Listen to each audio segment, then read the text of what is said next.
Imaginez qu'il vous reste exactement un jour à vivre. Personne ne voudrait vivre cette expérience. Mais les scorpions risquent de mourir 7 fois dans leur vie. Ils peuvent être tués par leur propre corps. Le scorpion sur cette vidéo a eu de la chance. Il a réussi à se débarrasser de sa vieille peau et a survécu. Malheureusement, ce n'est pas toujours le cas. La mue est un processus naturel pour de nombreux animaux.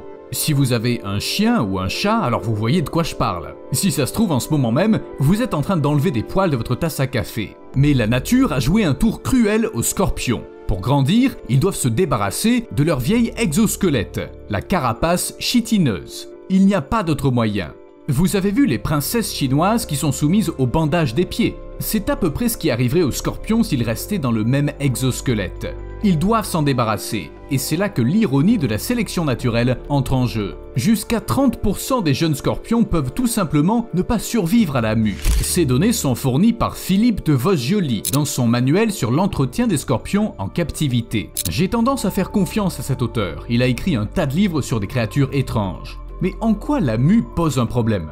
Est-ce que les scorpions peuvent se retrouver, je sais pas, coincés et mourir? Oui, c'est exactement ce qui se passe. La mue peut prendre des heures, mais elle est limitée dans le temps. Et si l'animal ne parvient pas à sortir de son vieux corps après une journée, plusieurs causes de la mort sont possibles. Certains scorpions meurent simplement de faim, d'autres endommagent leurs organes vitaux, et d'autres encore deviennent la proie de prédateurs. On peut difficilement leur en vouloir. Pour les animaux, un scorpion pendant ou juste après la mue ressemble à une offre spéciale sur votre burger préféré. Aujourd'hui seulement, mangez-moi, et je ne vous en empêcherai pas. Aucun risque de piqûre venimeuse. Franchement, qui dirait non à ça?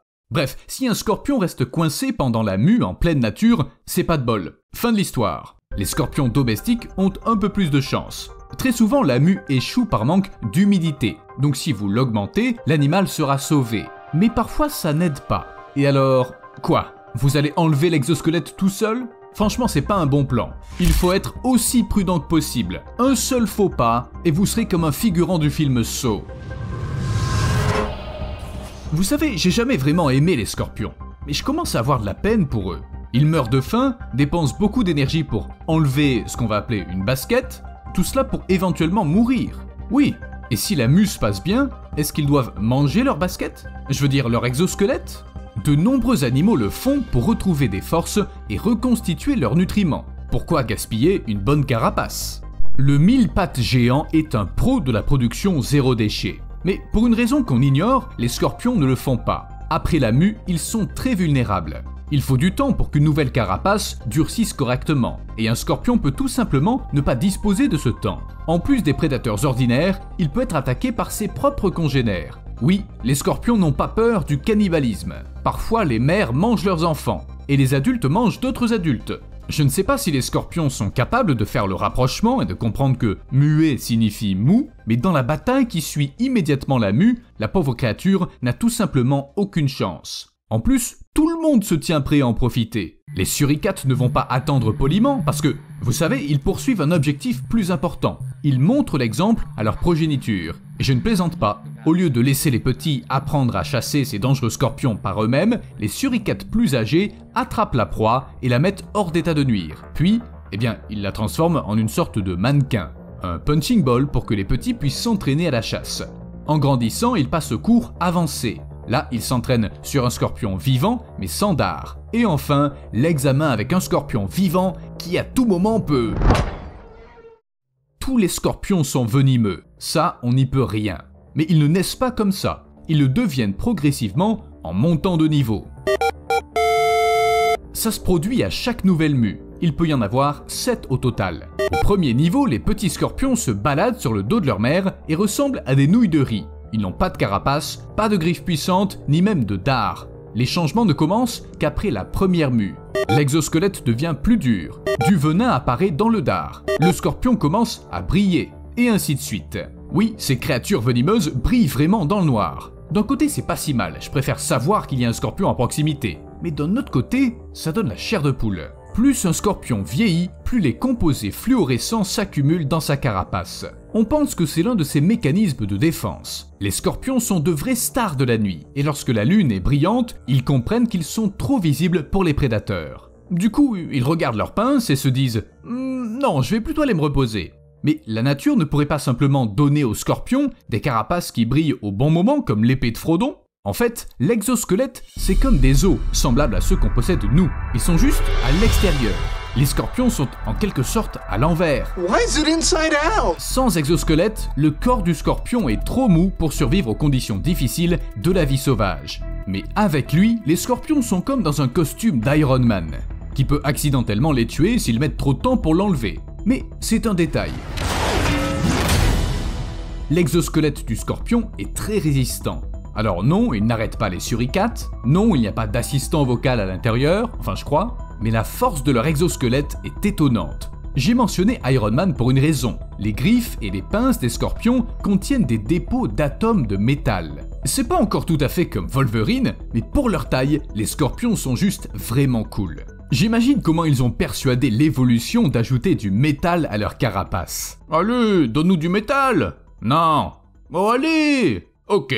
Ouais, ça s'est passé à peu près comme ça. Mais il ferait mieux de pas trop en faire, sinon ils finiront comme ce spécimen. Il est entièrement recouvert de cuivre. On peut dire que ce scorpion s'est transformé en cuivre, ce qui ne lui a manifestement pas fait du bien. Et les scientifiques ne savent pas exactement comment cela s'est produit. Le plus probable, c'est que l'animal a fini emmuré dans un rocher, ce qui n'a pas l'air très agréable. Au fil du temps, des liquides riches en cuivre sont entrés en contact avec le scorpion enterré, laissant des traces de métal en s'évaporant. Selon une autre théorie, c'est des humains, et qui d'autres, qui en sont à l'origine. Nos lointains ancêtres auraient fait fondre du cuivre et accidentellement déversé du métal dans une fissure où se trouvait un scorpion au mauvais moment et au mauvais endroit. Pauvre garçon.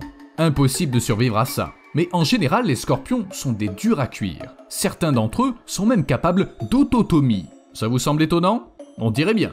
Vous savez sûrement que les lézards peuvent détacher une partie de leur queue pour s'échapper. Eh bien on appelle ça l'autotomie. Les scorpions font la même chose, mais pas aussi gracieusement. La queue bien sûr tombe, mais le scorpion perd aussi son anus. Il pourra encore attraper de petites proies avec ses pinces et vivre plusieurs mois, mais il ne pourra plus déféquer jusqu'à la fin de sa vie. Ce serait beaucoup plus facile si les scorpions savaient comment faire repousser leur queue, mais la nature ne leur a pas donné cette possibilité. Pourquoi? Pour ne pas être trop similaire à Wolverine ou quoi? Les crabes peuvent régénérer leurs membres, les araignées peuvent facilement faire repousser une paire de pattes, mais pas les scorpions. Comme si, quelque part au tout début de leur histoire, ils avaient choisi des capacités aléatoires et le regrettent encore. Au fait, l'ancien scorpion de mer, Pentecopterus decoraensis, qui avait la taille d'un humain adulte, muet également, mais ça ne lui causait pas tant de problèmes.